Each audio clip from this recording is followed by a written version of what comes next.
On this episode, we discuss Robot in the Family. It's a Smallvember. What's the opposite of a miracle?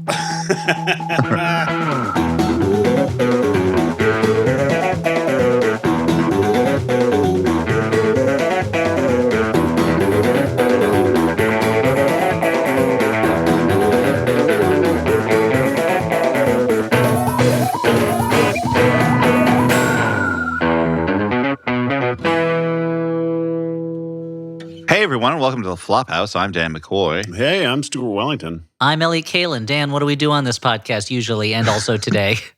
Wow. We had so much energy before the show, Right. and then as soon as the show started, Elliot just visibly got tired. Maybe it was just I'm just tired of my own name. Maybe it's time for a new one. So Flop listeners, write in. It's the Elliot's New Name Contest. Prize? I don't think there is one, except maybe that I'll use that new name legally for the rest of my life. Yeah. I think it's probably that you remembered what we do on this podcast, which is we watch a bad movie and we talk about it, and it being Small Timber / Vember, we watched November, yeah. Robot in the Family, We did. a classic of the smaller bad movie genre. We've been going back a little bit, reaching into the movie archives Into the a little abyss.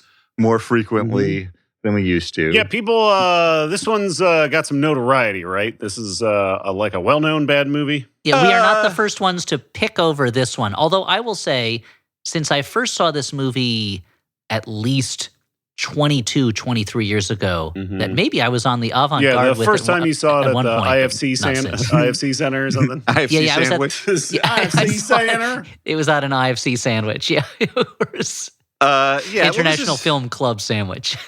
It's not on the level of, The Room or Troll 2 or Plan 9 from Outer Space. It's not one of these, super well-known as bad movies get. No But it's bad also movie not. is truly But it's also not the level of, say, Slow Bullet, a movie that I might be the only person to have seen. It turns out. possible. But Is there a IMDb or Letterboxd profile for Slow Bullet, Elliot? There is or an this IMDb something- profile now, I think. Okay. For years ago, I tried to make one, and the site rejected it. But I believe Yeah. there is one now. Yeah, like zapped your spit it up.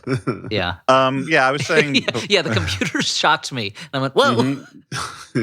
I was saying beforehand, this is the second time I've seen this movie, and Elliot said this is the third time he has seen it. I believe it's the third time. This one used to be one of the favorites of me and my old friend Eric, who's been on the podcast before, Eric Marzazak. We used to watch a lot of bad movies together when we were young bachelors with nothing but time on our hands. And this was one that we watched at least, I think, twice.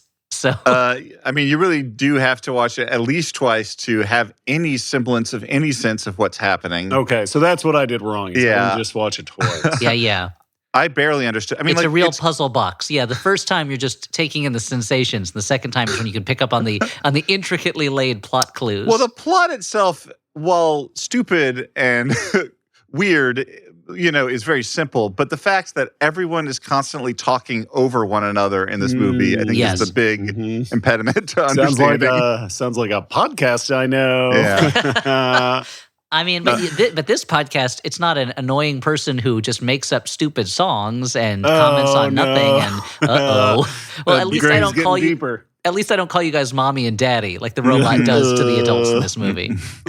Yeah. Alex, find the evidence. Get all the receipts of Elliot calling At least you're not Dan coded as mommy and me Jewish daddy. like this robot is. Yeah, you're right. I'm also not an annoying Jew like the robot in the movie. It's, Yeah, wait a speaking of minute. Jewishness, I'm glad that this movie really captures the feel of New York City, kind of like an Uncut Gems type thing, Well, right? the weird thing about this movie is, okay, so when we'll get to the plot in a moment. This movie it's nonsensically made. Like it's put together, it's thrown together as if they were just trying to, as my old AP psychology professor used to say, if you can't dazzle them with brilliance, baffle them with bullshit. And it feels like this movie is trying to do that by just throwing shit at you constantly. Yes. But also, it is very much shot on location in New York, and specifically a stretch of Broadway that I traveled very often as an NYU student, going from my dorm on 14th Street and eventually my dorm on 25th Street down to the NYU campus. And so it's this stretch of antique shops on Broadway that when I first saw this movie, it was as if I saw someone I knew in a movie. Like I was excited. I was like, wait, this was all shot in an area I know really well, that I've walked through many times. And so that it is very strange that it is not a movie where New York becomes a character, and yet in some ways it is, because it's so shot on location. It's so incredibly on location. And I'm sure they probably pulled all the necessary permits to film. Oh, you gotta believe it. You gotta believe it. Yeah. I thought you were going to say they probably put a sign up that said, Robot in the Family was shot here. Yeah. Joe Pantoliano, I would love to do that as a prank, just to put a plaque on one of these buildings. Yeah. This has stars, people. Joey Pants, John Rhys Joey Davies. Pants was not yet a star. This is 1994. Yeah. This is pre. I mean, Joe Pantoliano had been in movies, but this is pre The Matrix, Sopranos, But had he been Bound, right? Turkish-American antique shop owner? I don't think Slash so. inventor. He's Slash an inventor. Yeah, this is a movie that proves The that. big name in it is John Rhys Davies. Yeah. Hell yes, Mr. Sliders. Joey Pants can do a bad performance. It's weird. But he really throws himself into it. But, he throws himself into it. Speaking of performances, would you describe the comedy in this movie as broad? I think so. I think I would. I think the comedy and the ethnic characterizations I would describe as broad. Okay. Yeah. Okay.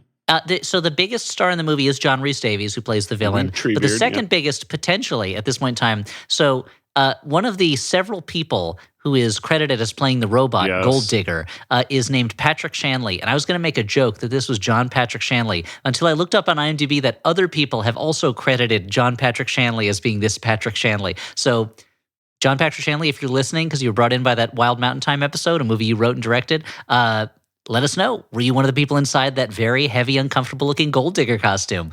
We have to find out. That'd be a really cool little piece of trivia for us to unearth. Yeah, it seems unlikely since this is post Moonstruck. Right. It'd be a downgrade, is what it you're would be saying. downgrade for someone who was already writing and also, I believe, directing movies by this point. Maybe he was doing it for just love of the game, That's true. As part of the local New York film community. Yeah, possibly. Well, should we talk about what this movie's about, or Dan, do you want to preview it? No, let's get into anymore? it. There was something I wanted to bring up, but I think it's more effective later on. So let's talk about it.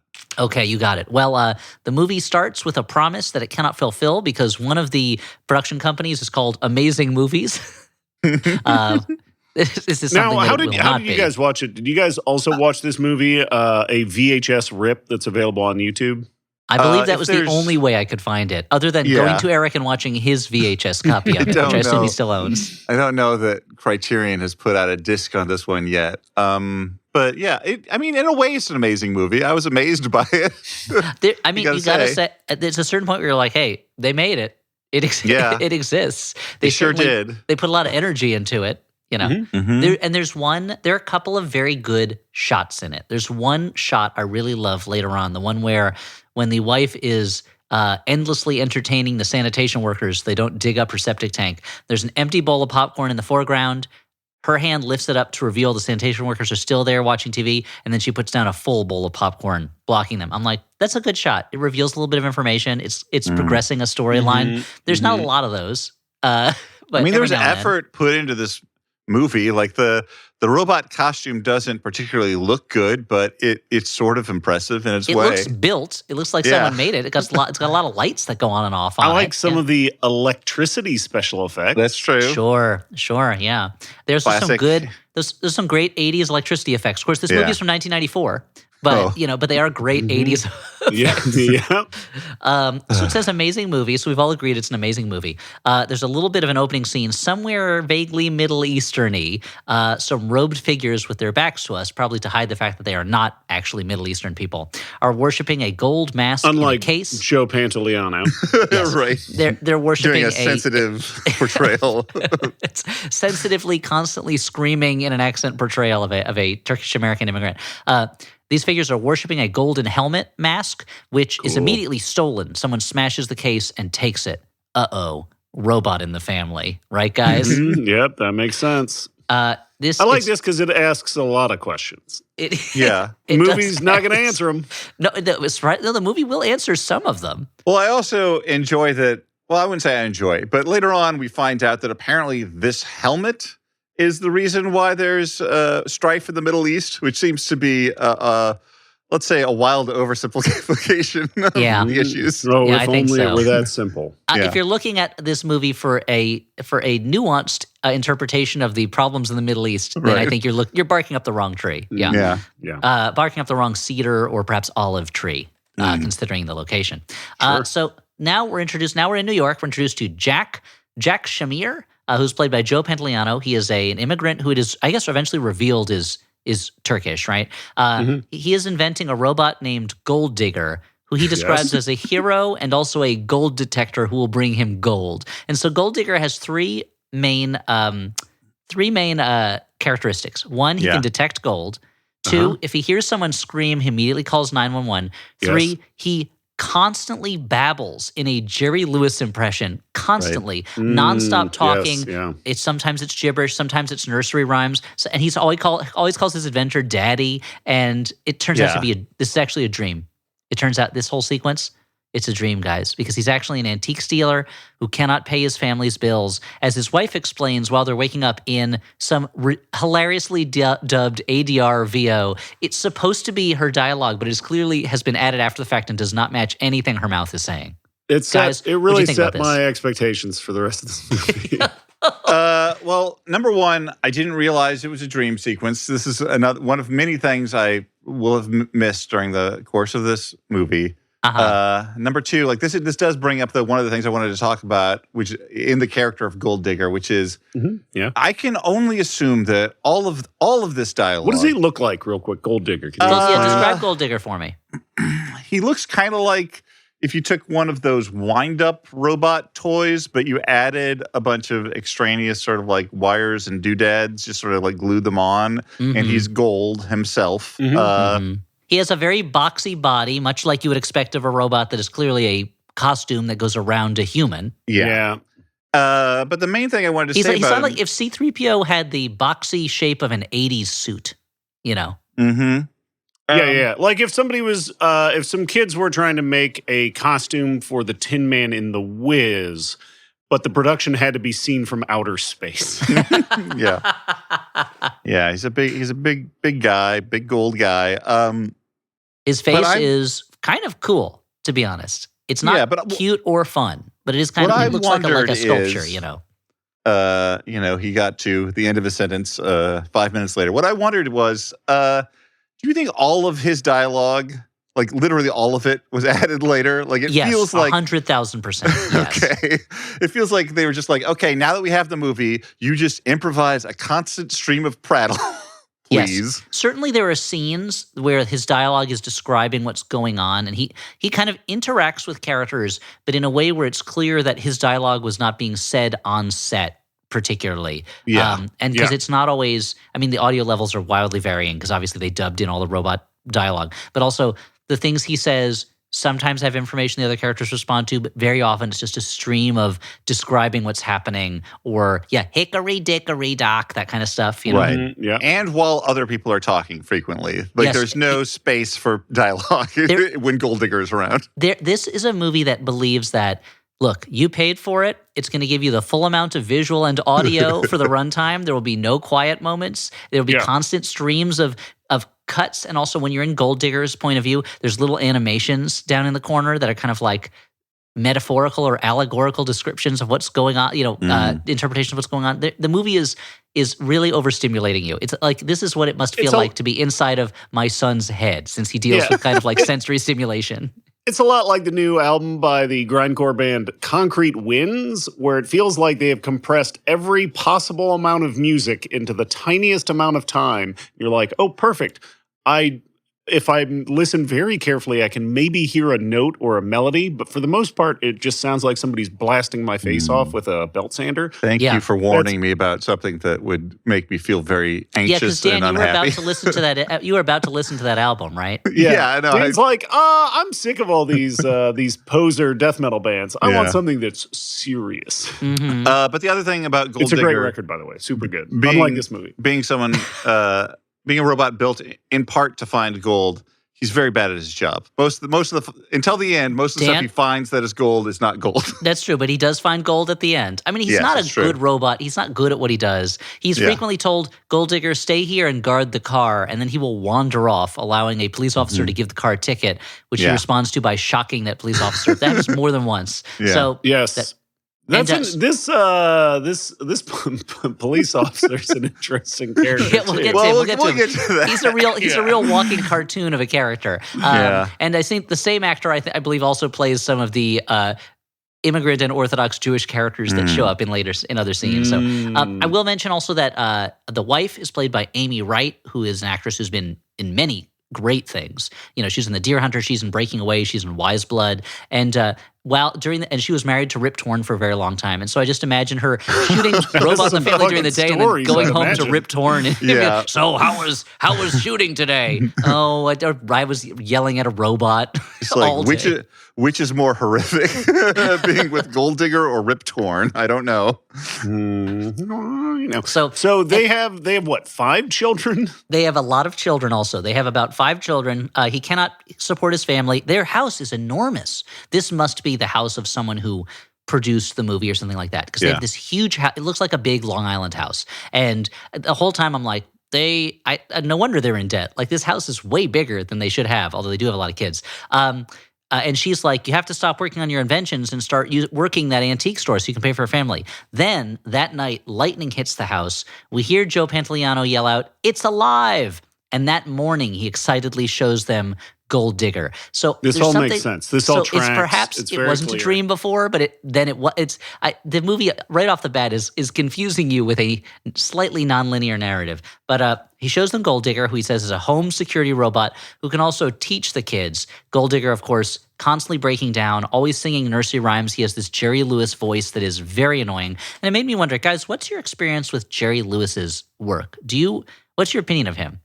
I don't write him off entirely because particularly I've seen some early work. I think Artists and Models was one that I thought he was. This is what I was going to ask you about, because I recently saw Artists and Models for the first time and I found him insufferable. I was offended that Shirley MacLaine had to end up with Jerry Lewis at the end. I was like, she deserves so much better. Come on, look at her. I thought some of that stuff. She's a pixie. She's so charismatic. Come on. Yeah, I mean, it's not my favorite stuff in the movie, but I found him genuinely funny in parts of that. And then, of course, later on, in more dramatic roles, King of Comedy, that movie that we did for the podcast we all kind of liked. I forget what it was called, like The Trust or something like that. It was some heist movie. He was in that. He was in something. Yeah.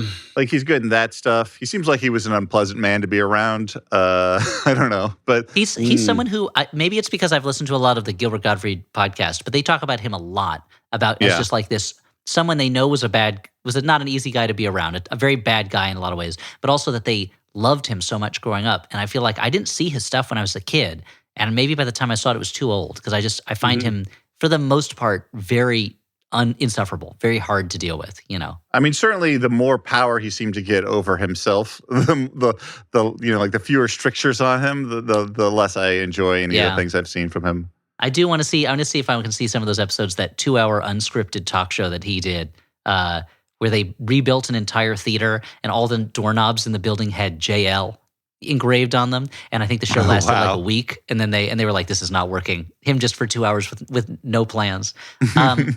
Anyway, the point is, Jack is constantly shouting while Gold Digger is constantly talking, and it's just really overwhelms you with noise. Gold Digger just wants to play. Jack's wife is understandably annoyed, but his son Alex really likes the robot. This is the one child who really gets kind of a personality. Right? Yeah, you love having a robot. Kids like in the family. Gold Diggers. Yeah. Newsflash: we see on TV though, there is war in the Middle East over the missing sacred helmet of Suleiman.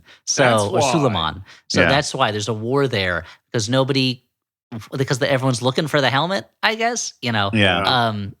And so it's trouble. So that helmet needs to be found. And we see, I guess these are the guys who, I'm not sure if they're the ones who stole the helmet, but they are 2 criminals who are essentially mooks. They're essentially like morons. They pulled off a relic heist, and they're talking to John Rhys Davies over the phone. He plays the part of Eli, who is an evil antique stealer. And is he their neighbor and their Yes. neighbor He also lives, on I the think, same street. His antique store is across the street from theirs or next door. No, it's next door. His antique store is next door to theirs, and he also lives either next door or across the street from them. Okay, that's weird. That's It is weird, right? especially Okay. since he seems to be much more successful than them, and yet Yeah. lives in the same neighborhood right next door. I mean, I think he probably lives next to them so that he can bedevil them, or maybe it's like a keeping up with the Joneses situation where they're just like, that's why they can't afford their home is because they're trying to keep pace with their rival, right? Possibly. I mean, he seems so annoyed that he has to live near them that I have to Mhm. believe it wasn't his choice. They didn't see them in the neighborhood and move in and be like, hey, you know. Yeah. But he's an almost comically evil antique stealer. You know, everything There's about a him moment shouts at the villain. end where he's dangling them above a pit of molten gold, and he's giving this villain speech, and I'm like, this is why he took this role. Like, he seems Yes. so excited Well, to give yes. this speech. His whole deal, right, is that like he's an arms dealer, and Well, he's like, I don't want to. It does come as a surprise much later in the movie when he says that if there's war in the Middle East, it helps his arms business. Because up to that Right. point, I think that like there's been no evidence that he is anything other than an antique dealer who deals in stolen or counterfeit antiques. The fact Okay, that sure. he's also a major dealer of armaments internationally is something that kind of comes up okay. as a surprise. Yeah. Well, I guess, but the point is, the helmet helps him both ways. Although I'm not really sure. Like you said, the helmet being returned, I'm not sure how that would help cool the tensions because presumably there's a fight over It's magic. who should have the helmet. Well, I think the fight starts because, and again, this is something that is underserved in the movie, this Middle Eastern Yeah. subplot.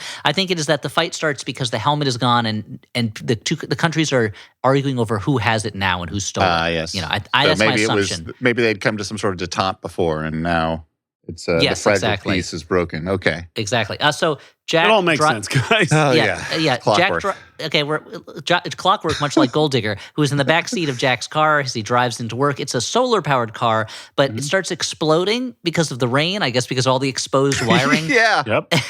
And the robot has to push the car to Jack's antique shop. This guy helped them push the car, and he's like, "Okay, now pay me." And instead, Gold Digger electrocutes him. And then a cop tries to write the car a ticket, and Gold Digger attacks him. Let's describe this cop. Well, This is- I don't know whether it's He at looks this- like one of the Beastie Boys dressed up for a bit. Yes, he does. He does. That's a really good description of him. I don't know whether There's something about him that says to me like, this is the kind of cartoonish white guy that would show up in like a latter-day Spike Lee movie. You know? Yeah. I'm not sure whether it was at this point or at a similar point later on where he's also trying to write a ticket for the car. But he's like muttering to himself about like how many infractions there are. And he's like, oh, like this is, like I'm going to Hawaii or something. Like he seems to believe that the more more tickets you put out, the higher your pay as a cop is. Hey, or in something. Eric Adams, New York, maybe that's the way it works. I Could don't be. know. that is. But it's true. While he's writing it, he's like, I'm going to Hawaii. This is going to be great. as if he's going to personally profit off of this. But of course, he's attacked by a robot, which stops him from writing those tickets. And sets his ticket book on fire. Yes. Oh, that's right. He also sets the ticket book on fire. So at this point, Gold Digger, is a menace, essentially, in many ways. Yeah. A rich cowboy comes into the antique store to buy stuff, but he argues with Jack's foreign brother, Isaac, brother or cousin, who does not if you speak say English. so, I'll believe you. All we know is there's a guy there who does not speak English, does not seem to speak any known language, just speaks kind of a vaguely offensive, kind of fakely Middle Eastern-y sounding, that kind of stuff, cartoon language. And I don't know why this is the guy you would have minding the store when you know big customers coming in. I'm not sure where. Jack seems to be just in the bathroom getting his tie and his hair ready through this entire sequence. But the cowboy runs out. Jack runs out, I think, to follow him and falls in a manhole, which is immediately covered by a plank of wood. Jack eventually follows and falls in the same manhole. They're instantly filthy. And the manhole doesn't lead to the sewer. It just seems to lead to like a 2-foot drop full of grime, essentially. You can't say that a lot of stuff doesn't happen in this movie. No, you cannot Full say of stuff. And then they escape only for his brother to be run over by the Texans' automobile. Yes, as the Texan is leaving, having been so John Rhys Davies has then stolen the customer and sells him a forged antique. It looks like a Remington statue or something. And as Isaac gets out of the manhole, he is then hit by the car. This is not followed up He's not injured the next time we see him. And that cowboy never shows up again.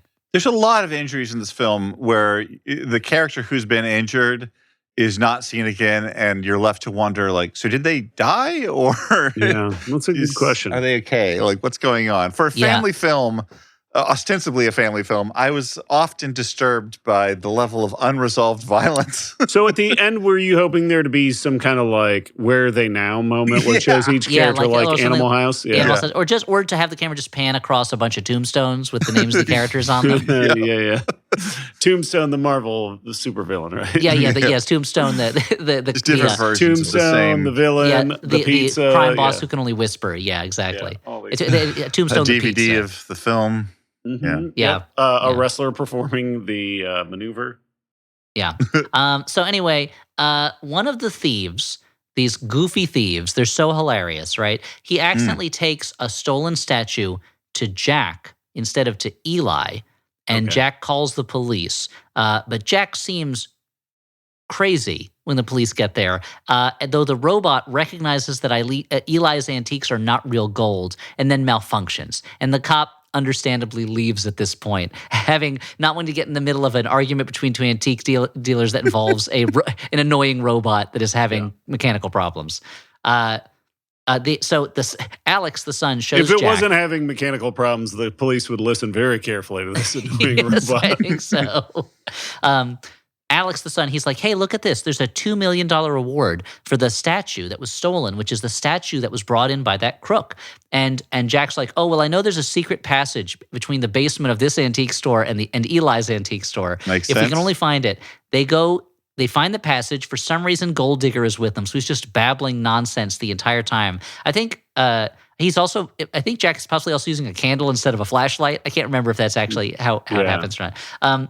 Jack sees the statue in Eli's basement and overhears Eli plotting with a henchman, but the henchman takes the statue before Jack can get it, and Jack sees the name Clayhand on a sculpture, and his son finds that name in the phone book. There is a Dr. Clayhand who Jack will have to go undercover to find out the identity of. So listeners at home, I'm sure you've been following along perfectly. There's going to be a little quiz at the end, and I expect that you will all get A+ on the plot of Robot in the Family, a movie ostensibly for children.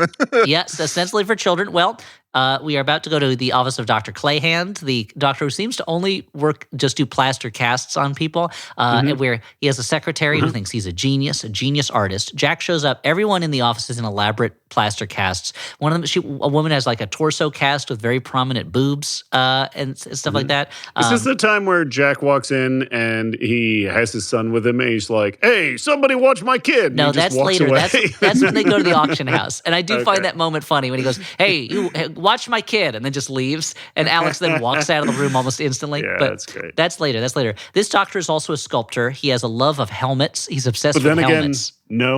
Or a man who makes... Oh, don't worry about it. I'm sorry. I got distracted by Elton John songs. Oh, okay. Oh, I see. Yeah. As often he is happens. A sculptor, but then again, no, he's a man who makes potions in a traveling magic show. No, I have the same problem that my brother has with it, and I believe Elliot has expressed the same problem where it's like, hey, man, you're writing the song. Just rewrite the lyric. If you've had a change of heart in the middle of I used to feel that. You can I used to feel that way about it, but I think now he's expressing an emotional kind of inability to explain himself, and that's why he's written this song. I think it works in the end, as opposed to Elton John's other music, doesn't Benny and the Jets have electric boots? Like, what is that all about? I don't understand. Now that makes perfect sense. And a mohair suit. Who a mohair wouldn't suit? want There's boots a like mohair rocket suit boots? and electric boots? I don't get it. You know, they're rock and roll boots. I mean, I'm still not over the fact he's a cool rock and roll guy. He's got electric boots. Yeah. I'm not over the fact that they faked that being a live song when it was not. It was, that's all in the studio, made up to sound fake. Oh man, Elliot hates being tricked. I don't like it. I don't like being tricked. Also, can I feel the love tonight? Can you explain what it feels like to feel love? Like, you mean just petting love and it's a texture? I don't understand. Elliot, it is where we are. That's how you feel it. It's where we are. I guess what we're saying is Elton John is one of the worst writers of songs. He's not. He's not the lyricist. I know he's not. You're right. He's not the lyricist. This is a Bernie Taupin problem. Yeah, or Tim Rice. I think. Or Tim Rice. Also, yeah. Anyway. Is Tim Rice related to Anne Rice? Stop burning. Good question. It's a great question. Let's get him on the horn. Yeah. You mean like a shofar? Yeah. Yes. That's how we exactly attract what I him? mean. Yeah, Blow yeah. into a shofar and see if Tim Rice shows up. It's going to I feel like happen. I feel like Gold Digger, the robot from this movie, would show up based on how he's coded. Probably. I mean, Dan, you laugh, but that is what happens on the New Year, Rosh Hashanah, which is coming up soon, everybody. So get ready to celebrate it. Okay. So the Doctor also sculpts. He has the love of helmets. He's obsessed with that Persian helmet, the helmet of Suleiman that was stolen. And Eli and Jack is there, and he's like, "Oh yeah, I'm a friend of Eli's," and he pretends that his foot got hurt. And the Doctor goes into this like long rhapsodic monologue about helmets. He just can't stop talking about it. Eli calls him while Jack is there, and the Doctor learns over the phone that Jack's an enemy. He knocks him out, and we're going to see Jack is going to wake up with an enormous plaster foot on his foot. But the robot, meanwhile, is trying to teach Isaac English. He breaks a lamp. Meanwhile, the son is off investigating the basement, finds the secret passage, steals Eli's files, almost gets caught when Eli kills a rat. But the son, Alex, is doing so much more effective work than the hero of our movie, Joe Pantoliano, or the titular robot in the family. Yeah, I mean, well, the robot in the family, this robot causes nothing but chaos everywhere it goes until the very end of the movie where it does one thing right. But the level to which no one does anything about how this robot is amiss is nuts to me. Like, well, and everyone in the movie Eli tries to stuff a hose in it so it squirts water out of its neck, and he waters the flowers while he's walking around. Yeah, that's true. I feel like one person is taking a stance. The villain also of the movie. Everyone in the movie has one of two reactions to the robot: either panic or no reaction whatsoever. Just total acceptance of this annoying robot, and at most annoyance, or getting electrocuted by it. Yes, that too. Yeah. So the Doctor, he puts this enormous plaster foot on Jack's foot. Jack wakes up to find his foot is being fondled by the secretary, the Doctor's biggest fan, in a scene straight out of Un Chien Andalou. To be honest, like that also includes a scene where a woman sexually fondles a sculpture, the foot of a sculpture. Interesting. And Jack tracks Eli and the Doctor to a sauna at an Asian spa that we later see being raided by the police. So it's implied that it is a brothel.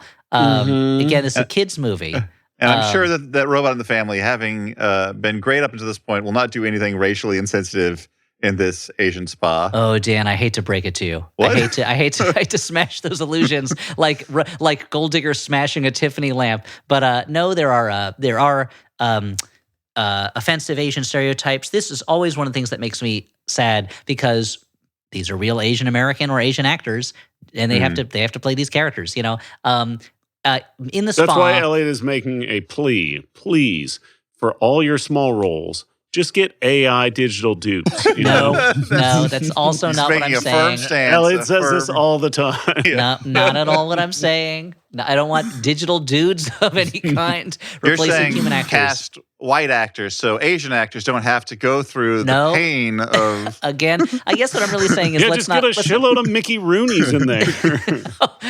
I'm making a movie with offensive stereotypes. Get me a shitload of Mickey Rooney's. Just Mickey Rooney's by the shovelful. Bulldoze them in. They're falling off the truck. No, we don't have enough food to feed all these Mickey Rooney's, boss. I guess, who cares? They'll eat each other. There's Mickey Rooney's. They're a dime a dozen. That's the great thing is you get a shitload of Mickey Rooney's. They play your offensive parts. They die of starvation. You grind them up into dog food. A circle of life feed them into continues. the next Mickey Rooney's. you pour them into a trough. That's where the Mickey Rooney's you're raising eat them. But isn't there a problem with Mickey Rooney's eating other Mickey Rooney's? Well, some of them might end up with Rooney spongiform, encephalitis. But the good news is they can do the maze easier that we taught the old Mickey Rooney's. The new Mickey Rooney's have some of the memories of the old Mickey Rooney's. That's true. They already know their lines. That's the great part.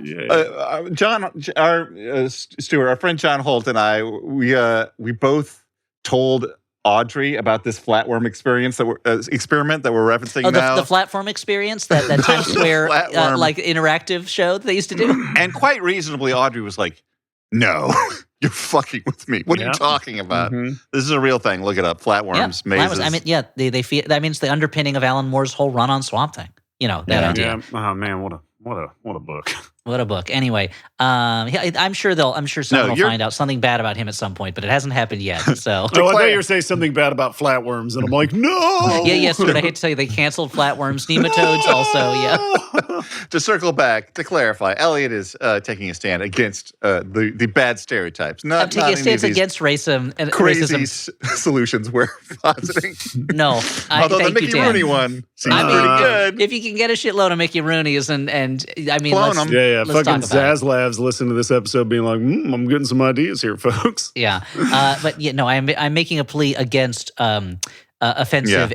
Excitable Asian stereotypes that just yell and run away in fear. Right. Or Joey Pants then later on also doing like bad impressions of... So he's in the sauna. He tracks Eli and the doctor there. He overhears them planning about getting the stolen helmet for the doctor in exchange for the doctor sculpting more counterfeit antiques. And in order to throw them off the scent, he puts a towel over his head and does some, again, made-up offensive Asian-y sounding languages and bowing, which causes some actual Asian people in there to say, hey, I bet that's the hitman that was, that's the detective who my wife hired to follow me. Let's kill him. And they chase him out in a goofy chase where they're all in towels because it was in a sauna. It's all bad. It's all bad all the time. Yeah. So Jack shows up at the pier that he heard Eli and the doctor talking about, where the helmet is going to be unloaded. Those doofy crooks who are for some reason in drag, that's their disguise, is that which they're in drag. They're looking for the crate the helmet is in. There are two identical crates. One has an X marked on it. One does not. A guard dog chases Jack off the pier into the water, which confuses the crooks so much that they take the wrong crate. Guys, how did you feel about this scene? It made perfect sense, right? There's a lot in sort of the middle area of the movie in particular that just sort of merged into a big pile of shenanigans. Yeah. Again, this is a challenging work. It raises a lot of questions in you, the viewer, and also in the minds of God as to why these things exist. But it does feel at times as if someone was making a Three Stooges movie and was like, why can't all the characters be the Stooges? Why do we need anyone who's not the Stooge? And so it's just a world full of people running around, getting chased by dogs, making mistakes, putting on silly costumes for no reason. Is this when the Orthodox Jewish man and the Hare Krishna get in a fight in the street? No, that's or a little later. That's okay. That's a little later. Gold Digger, he's telling gibberish stories to the sleeping children, and then he attacks Jack, thinking he's an intruder. The next morning, Jack tells Gold Digger to make breakfast. This, of course, ends up being a huge mess. He puts a TV in the microwave. Very unsafe. Do not do that. Don't put any metal in the microwave, especially not a television, the most sacred of all electronics. He puts a copy of Catcher in the Rye in the toaster, which I think is supposed to be a pun on the word rye, but it's not explained. It just kind of happens. I think it's also like a little wink at the idea of, murderers. Oh, maybe. Gold Digger's getting, something in Catcher in the Rye has activated him. Yeah. Oh, I see that. Yeah, I got it. So in this case, the book is the John Lennon to the toasters, Mark David Chapman. That's what you're saying? Thank you. Exactly. Okay. Thank you. If we were doing an analogy on the SATs, that would be the answer, yes. And the Gold Digger's just babbling the whole time. It's just, it's like the movie is daring you to not turn it off at this point. I think that's why there's so many just pointless shenanigans at this point, because they're like, surely by this time everyone's given up, so we can just do whatever. Yes, yeah. The crooks deliver the crate to Eli's house, but it's the wrong, even though he has an antique store, it's the wrong crate, and Eli starts strangling them. And Gold Digger interrupts the strangling, and so Eli attacks it with a garden hose. As Stuart said, water sprays out of it. Jack has to fix. Gold Digger, instead of doing what he should have done, which is just let it rust. Just let it rust and rot and go back to nature, become a ruin. Jack and his son Alex, they go to the auction house where they plan to buy the statue that the helmet is actually in. This is the moment where he goes, "Hey, someone watch my kid," and then just walks off. It's great. Eli shows up there. They have a meeting with the doctor in the bathroom. The doctor, his pants, of course, around his ankles, and he's like running around yelling a lot. Yeah, because he tells the doctor the thieves mixed up. He doesn't have the helmet. Instead, it's going to go up for auction. Now they need to buy the statue that the helmet is in. And this is me putting this information together because it is not, no one states it that clearly in the movie. Was it listed clearly in the novelization by Alan Dean Foster? I mean, I read the Alan Dean Foster novelization. That's how I was able to piece it together. He was working from an earlier version of the script that didn't have Gold Digger's VO slathered on it like a thick layer of mayonnaise or peanut butter. It was called A Digger of Gold when he wrote it.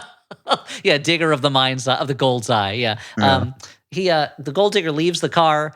He scares a Japanese toy robot salesman. Do you think that at one point they considered getting somebody like Mark Danielewski to do the novelization and have Gold Digger's lines like written in all the margins and between the letters of the other words? Or like his words are written in a different colored ink, so you need to use a black light that comes with it to see the main text without Gold Digger's words laid over it. So experimental. One thing that I noticed here, you can see an NYU flag flying behind Gold Digger in this scene because they shot it. I didn't realize like they were a all around sovereign nation. I was not aware that they had their own. Dan, many universities and other organizations have flags that they fly outside of their buildings. Oh, okay. Yeah. Well, based on how much they've expanded in Lower Manhattan, it almost feels like they're their own nation. Mm-hmm. Yeah, that's true. I mean, they have international campuses, so it's like they're colonizing other countries. Although I think they've shut some of them down. But for an old NYU alum like me, it was nice to see the purple just flapping in the breeze, establishing itself in this movie. Elliot snapped a little salute at home watching. Yeah, he did. Yeah, I sang our college song, Hail, Hail NYU, Gentrify the World. That's the translation from Latin, yeah. So the robot, these little robots follow Gold Digger, and it's implied that they're sentient because they have subtitles that say, like, our God is here, our king. Yes. It's great. This is when, for some reason, we see a blind man, a Jew, and a Hare Krishna bump into each other and get mad at each other.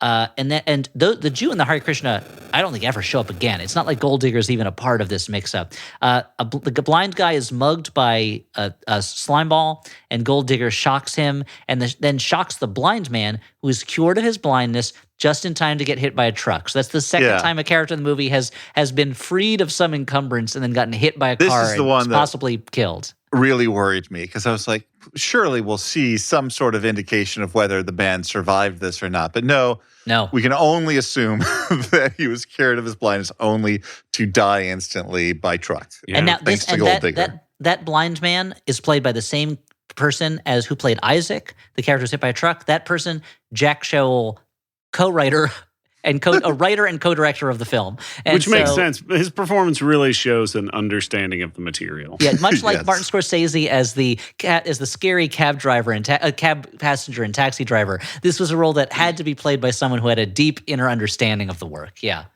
So I don't know who plays the traffic cop, but I kind of wondered if that was another person who was involved in the movie. I mean, I assume that other than the Joey Pants, the wife, John Rhys Davies, everyone is friends and family of the writers and director of I would film. think probably.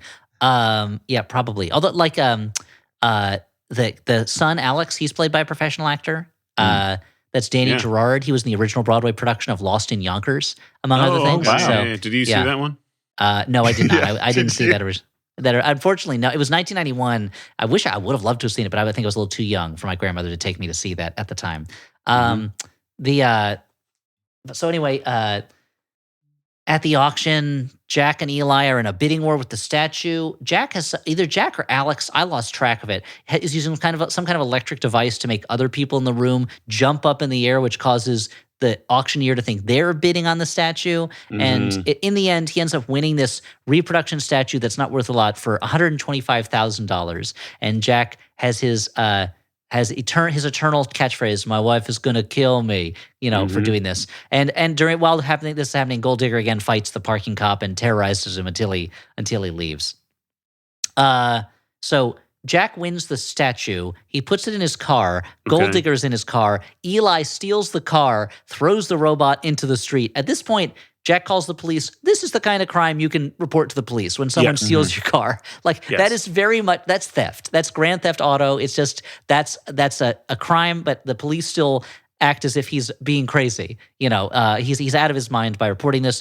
Eli, of course, accidentally activates the car's massage robot hands, which strangle him in a malfunction. And this scene kind of doesn't end. There's no real clear closure to this scene. So we just have to assume Eli got away, ditched the car somewhere, I guess. Just like there's no sort of closure to the scars from watching this film. Yeah. Exactly. They just linger. Exactly. If you're going to make massage hands in your car, I'd rather just put kind of like things that move around in the back of the seat, maybe, as opposed to hands that grab the neck of the driver. That seems like an unsafe way to give someone a massage while they're driving, Good note. Yeah. I mean, that's a good note. Yeah. I mean, maybe Call if he hit the Tesla people. You have to assume I Cybertruck. guess, if he had hit a different button, maybe the hands would have given him a hand job while he's driving. Like maybe that's the kind of feature. That's the kind of fantasies that I come up with while watching just Robot in the while Family. you're driving, cold metal hands will just wrap themselves around your penis. Yeah, uncaring, unfeeling, sure there's all very clinical. an old issue of Heavy Metal you can read that. Yeah. Soriyama's like, I figured something that cool Japanese out. artist who does those sexy robots. That's who I just said. Yeah. Oh, that's who you just said. Yeah, thank you. I couldn't remember his name. At home, 2 sanitation workers show up and they're going to dick up their septic tank because I guess they haven't paid off the payments on the septic tank. I don't know if this is the thing they do. So they're like septic repo tanks. men? They're repo men for the sanitation company. I have to assume once you use a septic tank, the resale value is nil. Yeah. Just write that thing off. I mean, that's probably why these guys are so easily distracted by bowls of popcorn and TV? That's true. Instead, she feeds them a huge meal, and eventually we'll see they're playing games with the kids. They watch cartoons, eating popcorn. Eventually, they fall asleep and just spend the night on the couch at the place. So there's an ongoing C story, I guess, of her having to entertain these sanitation workers in order to keep them from digging up their septic tank. Lowering the home value of everyone in the neighborhood, including Eli. That's only going to make him madder if there's just an open pit full of human waste on the house next door. I mean, I'm not a homeowner, so I don't know. As a homeowner, it would lower my home's value considerably if my next door neighbor had an open pit of human waste. Yeah. Yeah. Mm-hmm. Most of the time. Occasionally you find a buyer who wants that. Occasionally. Yeah. It's hard to find 2 to get them into a bidding war for the house that has an open sewage pit next to it. Yeah. Yeah. It's a unicorn situation. Yeah. So Gold Digger has some adventures. He fixes a girl's mechanical dog toy. He plays 3-card Monty and keeps winning and then electrocutes the Monty guys. Yeah, of course. I mean, at this point, like that, some of this stuff, I'm like, is this before or after Short Circuit 2? Like, where are we at here? Let Dan, do you want to do some quick internet research on that? I'm going to assume it's after. Because it feels like cribbed Johnny Five stuff that Johnny Five is doing. And this is also the same year as Forrest Gump, so it almost feels like cribbed Forrest Gump stuff. Just wandering into situations. Forrest Gump would fucking roll all these 3-card Mountie dealers. Short Circuit 2 was 1988, so... Yeah, so this is 6 years after that. Okay, and you can tell, like, the quality of special effects is so much better here. Yeah, you really feel the 6 years of development for sure, and the racial relations are if anything worse than in Short Circuit too. Yeah. So Gold Digger hands out flyers at that sleazy spa, gets arrested. Nobody is impressed to see a real robot except for this one police officer who's shooting his mugshot. Jack talks to Alex, his son. He says, "When I came to America, I did this to achieve my dreams. I've been letting my family down. I should really focus on my antique shop instead of building crap robots that are annoying." And Alex goes, "No, you're the best dad I could ever have. We got to solve this mystery, and then everything will be okay." And they find the address of the foundry where Eli is going to be that night. And I think this is, it's later that they find about the reward for the helmet. Meanwhile, Gold Digger walks through a car wash. I would say card wash, like he's washing his 3-card Monty cards. No, it's a car wash. No, they'll he starts fall apart. short-circuiting, and the news announces that a robot from space has been wandering around scaring people. Sorry, what did you say, Stu?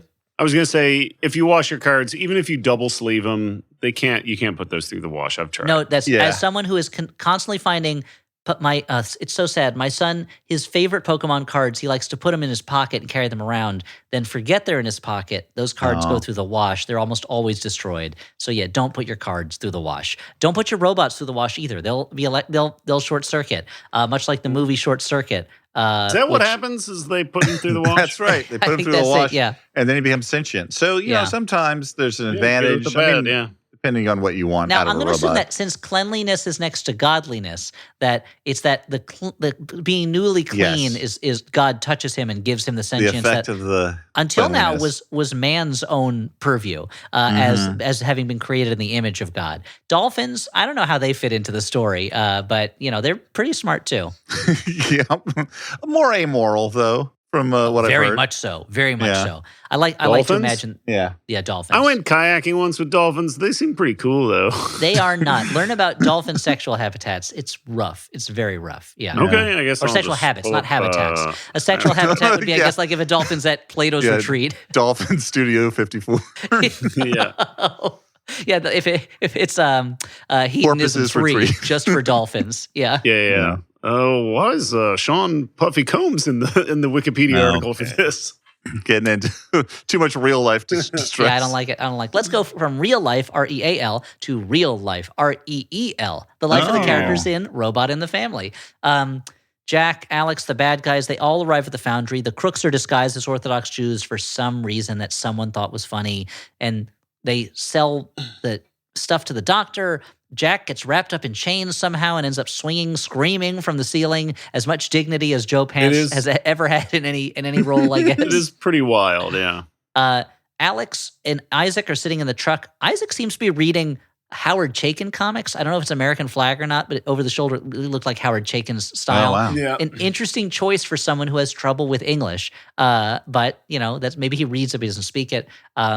Alex leaves and goes in. Eventually, he's going to end up dangling with his dad over a vat of molten gold that Eli is threatening to drop them into. And Eli this is when he reveals the helmet of Suleiman was stolen so he could sell weapons to both sides of the war. And he laughs about killing them both as the doctor is breaking open the statue to find the helmet, but he's not finding it yet. Gold Digger shows up and babbles and does nothing as Eli is literally tormenting Jack and his son with a flaming stick. He's just poking at them with a stick with flame on it. Yeah. And I think this is when he has that big soliloquy about his life, his view of life and this his is goals. like and everything. Richard III moment. Yes, exactly. The doctor accidentally burns his hands on something, I don't remember on what, and he screams, which triggers Gold Digger's instinct to call 911. Alex yells out the address, which the person on the other line is able to hear somehow. Eli panics. He knows the cops are coming. He ends up melting the statue with the helmet in it to ensure that peace never breaks out in the Middle East. Gold Digger... now Gold Digger is being lowered into the molten gold, but he recharges and he's it. yelling about how he detects gold, which is like, yeah, thanks, Gold Digger. We know no we're shit, being lowered Sherlock. into fucking Yeah. gold. If Thanks your for helping us out If your here. gold detector is only operating in situations where everyone knows it's gold, then maybe it's Yeah. not a great. Then you may Seems, be yeah. a bad gold detector. Yeah, If you only yeah. detect gold when you're being lowered into a molten vat of it, you might be Gold Digger. Yeah, I mean, I could see the gold too. Does that make me a gold detector? Yeah, I guess so. Well, you're a gold detective. You're Yeah. a gold detector as well, yeah. If you're busy babbling nursery rhymes when your inventor and his son are about to be killed by John Oh, Rhys yeah. Davies, you might be Gold Digger. This was some very niche Niche. humor. Jeff Fox Yeah. really didn't go down that road for long. And then someone was like, why don't you talk about something more universal, like being a redneck, instead of being the robot from this one Yeah, movie? yeah. All right, I'll try it. He's like, blue collar comedy tour. Why not gold collar comedy tour? I have too much artistic integrity. I only care about jokes about Gold Digger, the star of Robot in the Family. Mhm, Yep. And so the police show up. They save everybody. I was going to say they shave everybody, which in this Shave 'em. movie, why not? And Gold Digger, he's being lowered into molten gold, but he recharges in time to shock Eli, saving them. Jack assumes Eli destroyed the evidence. Gold Digger picks up the head of the statue that that helmet had been stolen. And he keeps going, "Gold, Daddy! I found gold!" And Jack's like, "Yeah, gold. Yeah, you're an idiot. Yeah."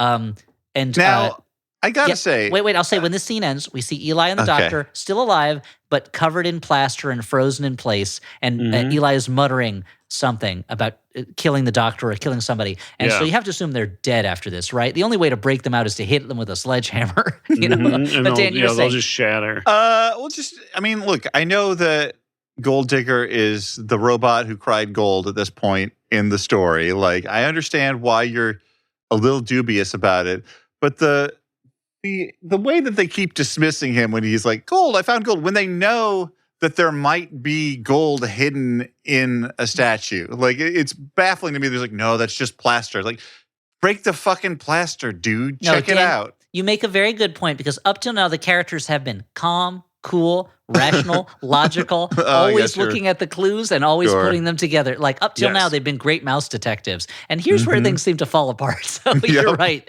You're right to point out the illogic of it. This is a big plot hole right here. Yeah. Put in the goofs. Yeah, put it in the goofs. No, but you're right. They'll be fine. Don't worry. They get home. The family is together. The sewer guys are still there. A creepy old man shows up at the house. He is he is the guy from the bank, and this guy. This is a last-minute movie almost saves itself for me, because I love how openly evil this guy is. Yeah, that like a guy from a Needful Things shop just showed up. It feels as if someone is putting on a community production of Phantasm, and this is the guy who's playing Angus Scrimm, and they're like good enough, great, you know. He says he's there to repossess everything in exactly 2 minutes. He's given them 2 minutes to find the money to pay off the loan. And Gold Digger's like, "Gold, Daddy, I found gold." This really unnerves the banker. This is a proper response. Meanwhile, his henchman, who's just a guy in a suit with sunglasses, I guess it's his driver, is starting the repossession process with the kids' toys and chaining them up. And it's pretty funny. And so Gold Digger drops the head, revealing the helmet of Suleiman inside. Alex goes, "I heard on TV there's a $50 million reward for it." Everyone cheers. The banker drives away, leaving all the toys that they were repossessing. You got to assume he shook his fist to the heavens that he didn't get to do his favorite thing, which is to take a house from a family. It's not like they have the $50 million right then. I would argue that this evil banker probably would just keep going forward with the repossession. He would say, "All right, call me when you have the money. Call me when you bring it to whatever country is at war right now and you get the reward." And over the credits, we hear audio of Gold Digger calling 911 to report they found the helmet. And the person at 911 thinks it's a prank call. It's very unfunny. And much like the rest of the movie, it leaves us with a icky stomach and a bad taste in our mouths and a confused head. Because it's like, wait, so are they going to get the reward money or not? And also, why was Gold Digger tasked with making this call? I know that he has a direct line to 911, but like, why not have the wife who speaks English the best of anyone in the movie and is not an excitable, babbling idiot, not a babbling robot, or a guy who gets frequently falls into manhole covers, or manholes. Like you can correct me here, guys, but when we're talking about like a sovereign nation or multiple sovereign nations are offering a reward for this missing artifact, do you just call your local 911 to redeem that? Or very good question. You probably call like the consulate of one of those countries or something. But again, it's it's Robot in the Family, and so Robot in the Family leaves us as it found us, baffled, questioning, unsure of the world, and ready for more adventures of Gold Digger. But I'm sorry, guys, there were no sequels. There's no Robot in the Family 2, Out of the Family yet. I mean, now that they're Beetlejuicing. That's right. You're right. Juice that beetle a second time. A hit big budget film. They could easily do it with Robot in the Family. I mean, it's right there. Robots in the Family, huh? Yeah. Oh, I thought it was going to be Robot in the Families. The husband and wife have gotten divorced and they have to share custody of Gold Digger. That makes sense. Okay, let's do our now final. Now mentioning James Cameron goes into the meeting and he writes Robot in the Family and then changes it to Robots in the Family. And the executives are like, that's not the movie we asked you to do a sequel to. Like, we're here to do a sequel to Alien. Oh, well then that same thing, but what I just did for robots, I do it for aliens. Yeah. This is our final judgment segment where we decide, is this a good bad movie, a bad movie, or a movie we kind of like? Here's my feelings on Robot in the Family. Watching it alone, this was the longest 84 or 85 minutes I've ever spent. And you've had major surgery, right? Sure. It is a cacophony of nonsense. It is irritating. It is constant, oppressive. But so I say bad in those situations. If you get sort of a cruel joy out of making other people watch a bad movie, this might be a fun one to inflict on a bad movie party. Yes. Because if you can stand it, if you can sample a little bit and you don't immediately have a seizure, this might be something funny to show other people. Yeah, it's like the movie equivalent of an episode of The Hot Ones, where you're like, oh, you like bad movies, huh? Yeah. So that's my take. What do you think, Stuart? Yeah, I think you're right. I mean, I think this is I would say this is a solid, good, bad movie? That's what we do? Good, bad? Like That's a what movie we do. that you should show. For 17 years now. It's wild. Like, it is a wild experience. It is constant. There's no moment where you're like, oh, this is like a normal movie. Like, oh, this is a touchstone. I know what this movie, there's no grounding moments in the whole movie. No. It is just constant, implacable, unflinching badness. You never have your footing watching this movie. You're always in deep water, trying desperately not to get your head below the waves. But I agree. I think if you are watching a group of people who enjoy the unique pain that comes with watching a bad movie, then this is the one to watch. I mean, also, if only because you can watch it and then look up the cast afterwards. These are, I mean, a lot. Aside, the cast is either the guy. It's either the people who wrote the movie, or it is real actors. Like, I forgot to mention that. So Dr. Clayhand, that's Peter Maloney. He was in The Thing. He's in a number of great movies. Oh, wow. He's in Desperately Seeking Susan. He's in Hi Mom, and Greetings. Like, he's like, there's so many people in this that are either actors with really good filmographies or actors who are part of the New York independent film scene. And so you just have to think about how did this happen? Like, how did this thing happen? And what was it meant to be? And so I think it's a worthwhile, if you're with a group of people and you want to be like good, bad movie, you just have to be ready for just nonstop offensive ethnic stereotypes. Yes, that throughout. is the one big caveat about this. Guys, can you promise me I never have to watch Robot in the Family again? I mean, I can't make that promise. I can't make that promise that I can promise you that I won't make you watch Robot in the Family again. Thank you. I apprapprate that. That's I don't know what I'm not going to make that promise. I might Okay. I might need to torture you at some point in the future, and that's to get now I know. You're right. Now I know your weakness. to get the location of the Yes. the bomb. That's that fair. Elliot That's explained. fair. So I want to mention. So wait, just about this actor Peter Maloney again. He plays doctors in so many different movies, and so he's a doctor in Manhunter. He's a doctor in Requiem for a Dream, and I want to imagine they're all the same doctor as the one in Robot in the Family. Yeah. Jackie Cation, hi, and welcome to the MaximumFun.org podcast, The Jackie and Laurie Show, where we talk about stand-up comedy and how much we love it and how much it enrages us. We have a lot of experience and a lot of stories and a lot of time on our hands. So check us out. It's 1 hour a week, and we drop it every Wednesday on MaximumFun.org. The following is a promo for Beef and Dairy Network podcast. Hello, please. You have to help me. I was kidnapped and bundled into the back of a van. I was taken to the docks and beaten with chains and tied up inside a shipping container. And then I was forced to listen to episode after episode of a podcast called Beef and Dairy Network. And I absolutely loved every second of it. Please, you have to tell me where I can listen to more episodes. The Beef and Dairy Network podcast is a multi-award-winning comedy podcast, and you can find it at MaximumFun.org or wherever you get your podcasts. We are sponsored in part, the Flophouse that is, by Squarespace.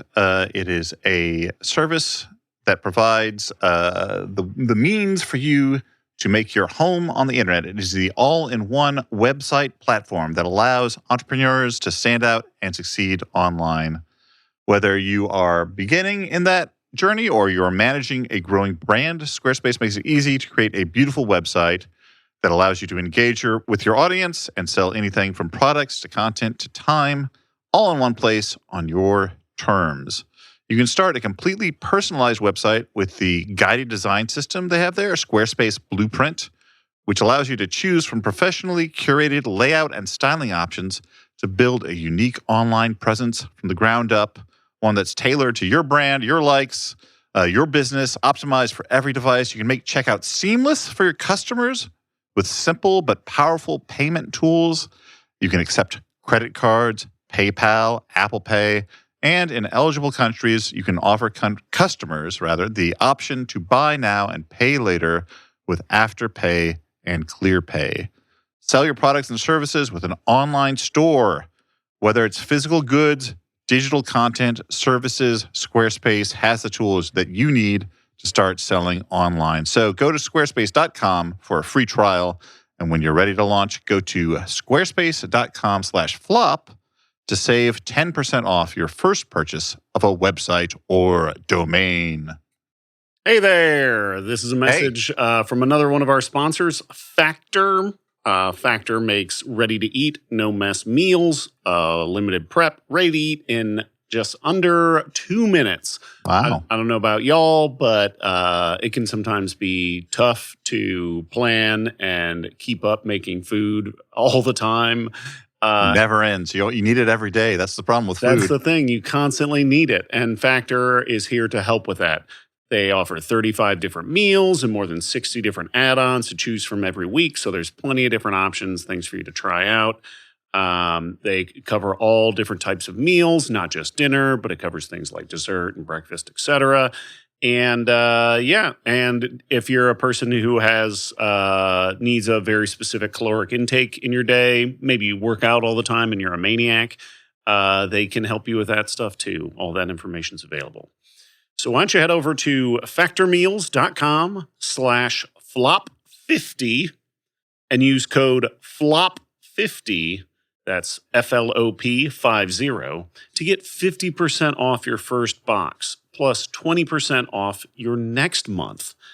That's code FLOP50 at factormeals.com/flop50 to get 50% off your first box, plus 20% off your next month while your subscription is active.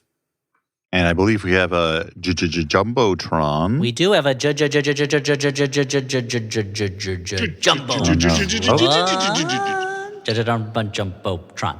This message is from Patrick Flynn, someone Dan and I have podcasted with before, but not at the same time. And he says, do you like comedies? Do you like thrillers? Do you like the feeling that you're adulting wrong and nothing you ever do is good enough? Sure, we all do. The Ferberizing of Coral is a new comedy thriller short film about new parents sleep training their infant who find their worst fears and anxieties crying out to them through the baby monitor. Need more? How about the voice talents of one Clint McElroy and comedian Najeen Farsad? Join our Seed and Spark campaign now and help this film get made. So go to linktr.ee/Feberizing movie for all our social media and fundraising info. And to be clear, the title of it is The Ferberizing of Coral, but it appears the link has a typo in it. Sorry, Patrick, to point this out to you, but it says linktr.ee/FEBERIZINGMOVIE. Sounds good. And I believe we're still doing Flop TV, if I'm not mistaken, and will be for some time. Yes, that's right, Dan. You're not mistaken for once in your misbegotten life. We are doing Flop TV. In fact, we've just started Season 2. Let's promote some of our own stuff. Flop TV Season 2 has started, and it continues. A week after this episode is released, we'll be releasing Episode 2 live on October 5th, Saturday at 9 p.m. Eastern, 6 p.m. Pacific, and we're going to be talking about Breakin' 2 Electric Boogaloo. That's right, It's all sequels this season, and we're going to the sequel whose subtitle is known the world round, even to people who haven't seen it and don't know that Breakin' was a movie, but they know that there's a Breakin' 2 Electric Boogaloo. It's going to be super fun. The first episode that we did about RoboCop 2 was just really fun. If you go to theflophouse.simpletix.com, that's TIX for Tix, you will find links to buy tickets and season passes. And if you buy a season pass, even if you missed that RoboCop 2 show, you got access to the recording. The recordings of all these shows are going to be up through the end of February, the last month of the season. And so it's really worth getting that season pass, even if you missed the episodes. But don't miss the next one. We're going to be live on your computer screen, October 5th, 9 p.m. Eastern, 6 p.m. Pacific. Flop TV Season 2, talking Breakin' 2 Electric Boogaloo. Who's doing the summary for this one? I'm doing the summary for this one, and I've seen this movie a couple times, and I got to admit, I've never seen the original Breakin', despite spoiler alert, enjoying Breakin' 2. I've never gone back to see Breakin' because I think it is that famous subtitle. You're like, well, there's an electric boogaloo in this one. Why would I have regular Breakin' if I could have an electric boogaloo? That sounds exciting. I've seen the movie twice. I'm not really sure what that means, but I love it. I'm an electric boogaloo. The funny thing is, the guy Boogaloo, I think he's in the first movie too. Oh, right. Well, I'll don't worry, guys. Maybe? I think it's my responsibility to catch everybody up before we do the episode. Okay. He's electric. Boogaloo. Yep. You haven't seen it. It's electric. Boogaloo. So go to theflophouse.simpletix.com. Should we move on to letters from listeners? So, guys, do you prefer the electric slide to the cha-cha slide or to Cotton Eye Joe? What's your favorite of the? Cotton Eye Joe is a hard worst. Yeah, worst. same here. I just don't want to hear the Yeah. song. No. Chicken Dance. What about Chicken Dance?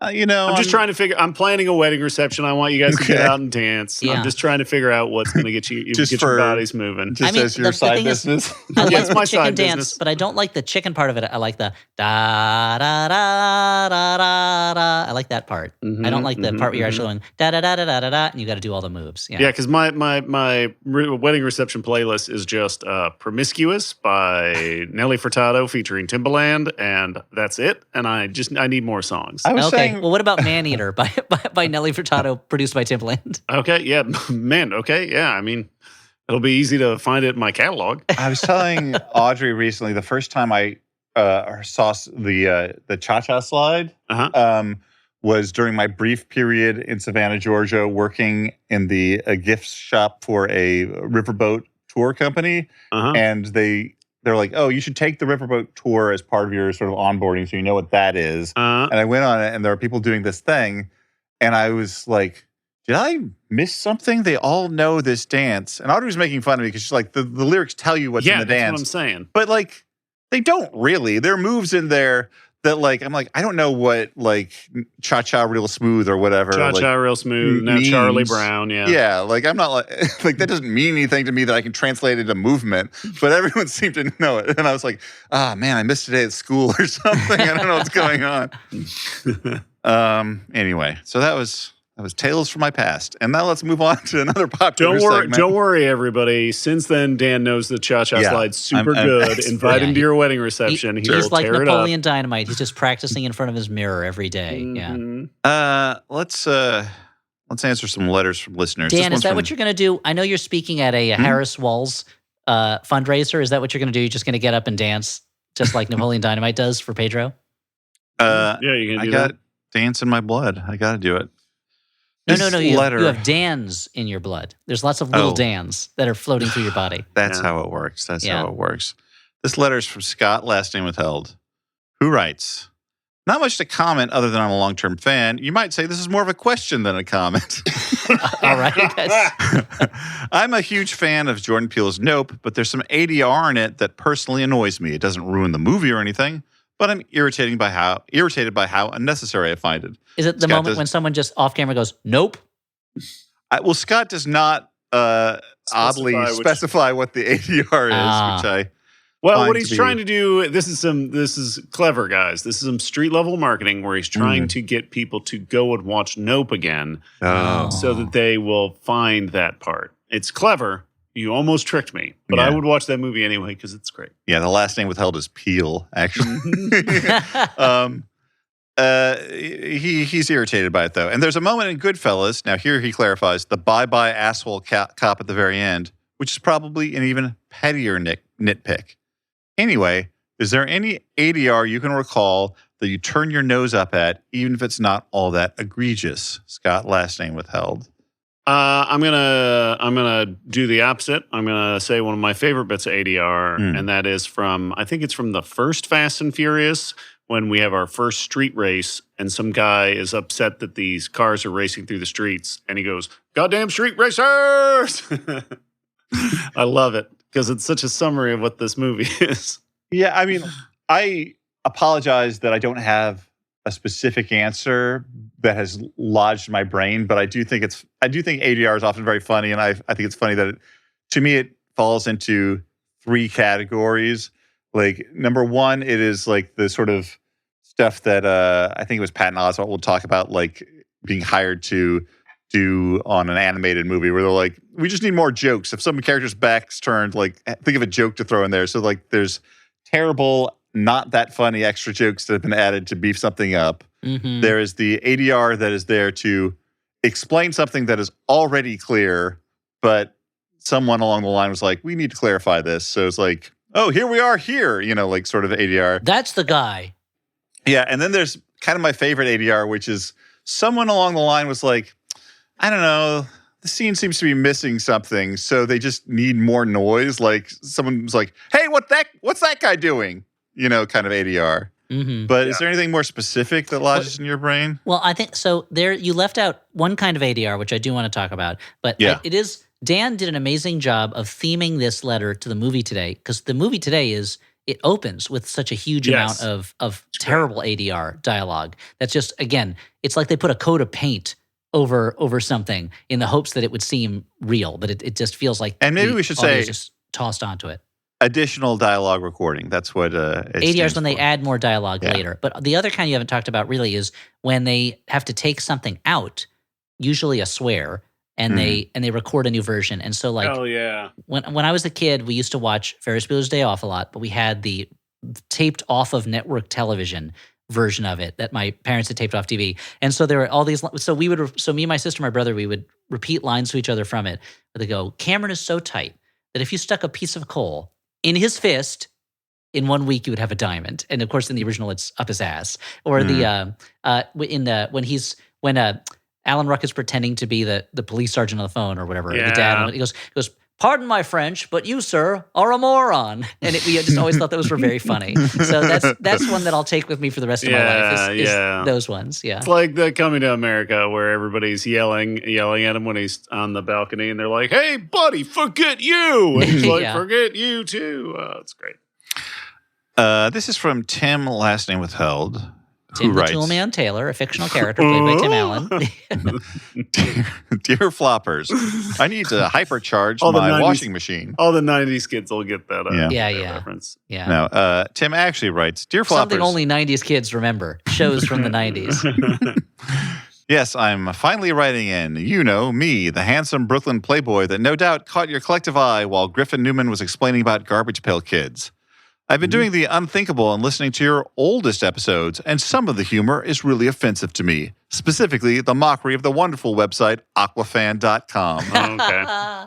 I'm writing to This inform really is a you. blast from the past. Yeah. That's See, Aquafan. That's now I'm Obi-Wan. That's a name I haven't heard in a long time. hmm At the start of this letter, I started getting nervous. I'm like packing up everything. I'm like, oh, I'm canceled finally. Time to get out of here. Somebody Yeah. found all the bad stuff I said. Yeah. And Why I did just- you leave so much stuff in my house that you I have to pack up? know, because I got to fit it all in my bindle so I can ride Yeah. the rails for the rest of my days. Luckily, you've got one of those Mary Poppins carpet bags where it just is infinitely big inside, so you can put all this stuff in. Yeah. Yeah. Well, Tim continues, I'm writing to inform you that there's been a development on the aquafan.com front. Oh, cool. Okay. The site, once infamous for advertising itself as the premier site for underwater sex aficionados and fishing for underwater sex experiences in its one and only post, has been shut down. Another star that shone too bright, too hot, too fast.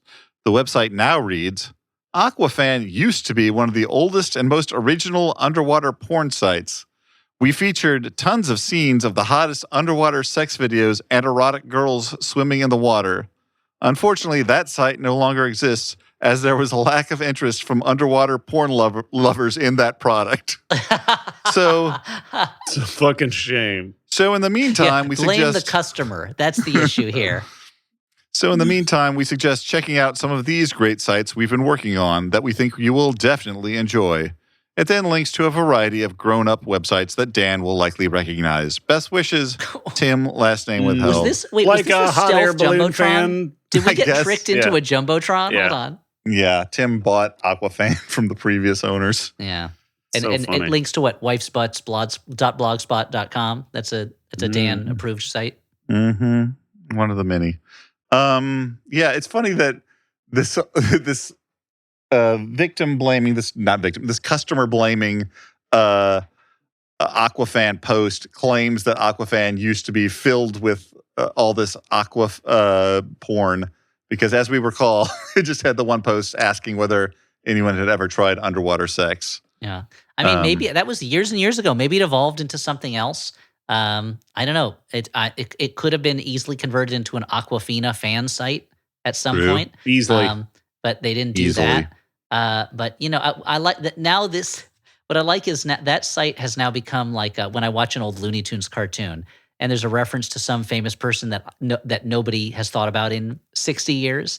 It's like now we have one of those in our own podcast, and it's this reference to this underwater sex fetish fan site. Yeah. Mm-hmm. Let us move on to our final segment. I'll be sure to tell the story to my kids when they ask me again why I'm not letting them be a guest on the podcast at the moment.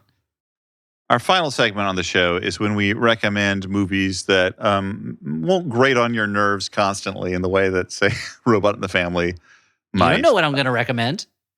True. I'm going to recommend a movie from 1981. I saw a screening of it recently. It's a Fulci picture. It's called The House by the Cemetery. In this economy? I watched it with some friends, and afterward, my friend Tom turned to me and said literally the same thought that I had been thinking throughout the movie, which was, this movie is like if Edgar Wright's Don't trailer was made into a full movie, like it actually existed as a full movie. Because it had sort of like that similar vibe of like, I don't know why all of these elements coexist in this one film or how they do. And there was like sort of weird jump cuts. There's like a scene where a man like stabs a bat that's on the back of his hand, and it cuts quickly to him and his wife having a romantic moment, seemingly none the worse for wear, which was delightful. But it's also a movie that, for all sort of the silliness of it, has some moments of real tension, and one moment where I like yelped embarrassingly loudly in the theater. It's been a long time since a horror movie actually elicited that kind of response from me, but The House by the Cemetery from 81 did. I did a big scaredy cat yell in the middle of the screening, and I had a great time watching it. So that's what I recommend. I'm going to recommend a cute little rom-com called Rye Lane that came out, I think, like a year ago. It follows two young singles, Dom and Yaz, who are both getting over recent breakups. And it mainly focuses on a single day where the two of them end up spending the day together and kind of working through their various relationships and things like that. It in some ways, structurally, it has some things in common with something like, like the Before trilogy by Richard Linklater. But it is there's a lot of fun style choices, both with how the movie's shot, and also it's just super like a very colorful trip around London. And it's really fun and cute, and I liked it a lot, and I would recommend it. So Rye Lane.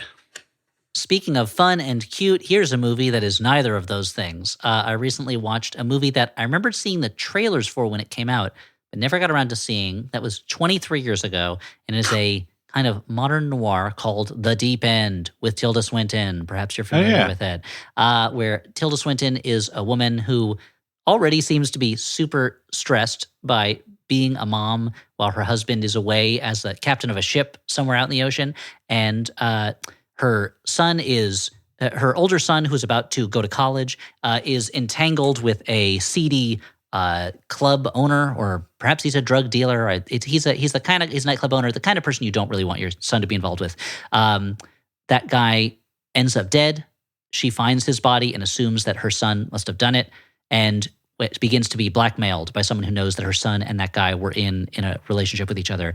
And her relationship then with the blackmailer takes some surprising turns. And it's a movie that is somehow incredibly tense, even though, and there's a feeling of threat to it, even though there's not a lot of on-screen threat. And Tilda Swinton's performance in it is so incredibly controlled, but at the same time, it always feels like there's all these emotions under the surface. She's just really fantastic in it. So I would recommend it. It's like she's good at that stuff, right? It's almost like she's really good at it.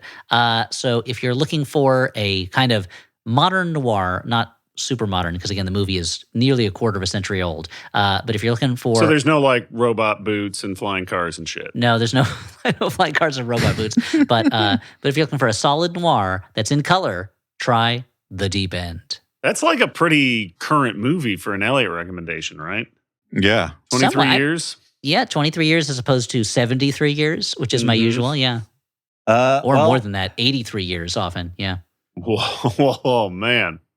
Another Smallvember in the books. Closed. What book is that? What books are these? I don't know. Someone, I think, tweeted or Instagram messaged recently saying that... it said, buy more followers. Yeah. Yes, I'm interested. No, it said they said that this is the 10-year anniversary of this theme month. I don't. Oh God! I didn't check on that. I forgot to. But if so, amazing. But it's always sad when it goes. But the only bright spot on the horizon is that Shocktober. Shocktober is about to come around the corner with the spookifying scares. We got some hot stuff. Do we got anything on the slate you want to announce? We're gonna do, I believe, Night Swim and Dear David, I think is the name of it. And for that latter one, we've got Ms. Hallie Hagland on the books. The star of the show, back again. Star of the show. I feel like Shocktober means more now. We used to do more horror movies during the year. Now we do less. So now Shocktober really means something. There's only good movies, good horror movies being made these days, right?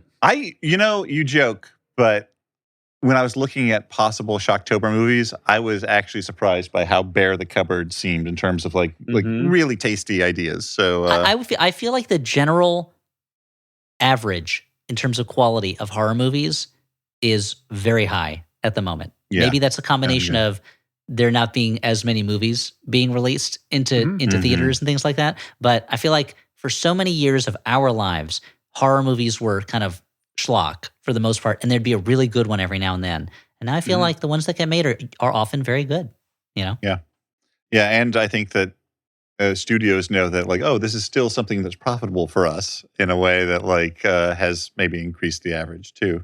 Yeah. Who knows? Anywho. Yeah.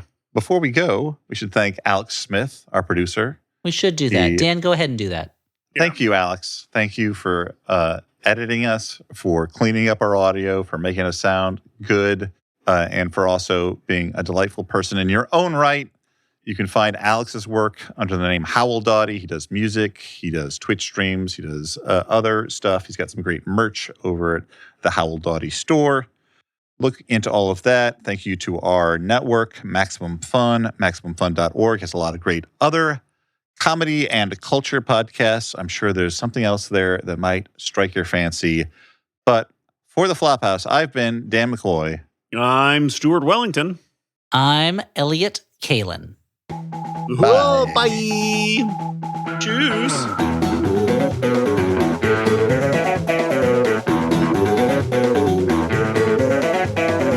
I know we do a lot of normal episodes of the podcast. Let's just do a silly one, right? Yeah, let's do it. Yeah, let's do it. One for us. It's just for us. Let's do one just for us.